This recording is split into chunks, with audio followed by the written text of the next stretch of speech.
আমার একটা আবদার রাখবো তুমি? কি রে মা, কি আবদার? তোমার এখানে আমার কয়টা মাস আশ্রয় দিবা বাবা?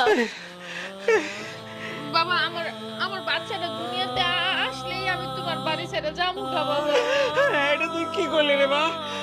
আমি তোরে আশ্রয় দেওয়ার কেনা, আমি কেন তোরে আশ্রয় দেওয়ার?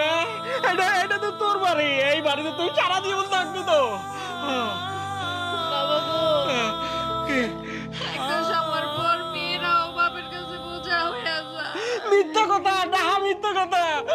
মেয়েরা কোনোদিন তার বাপের কাছে বোঝা হয় না রে মা, কোনোদিন বোঝা হয় না। মেয়েরা তার বাপের কাছে রাজকন্যা হয়, রাজকন্যা। তুই আমার বোঝা না, তুই আমার আল্লাহর রহমত। আর আর তোর যেখানে মর্যাদা নাই, শান্তি নাই, সেখানে আমি তোর পাঠাবো না, তোর পাঠাবো না।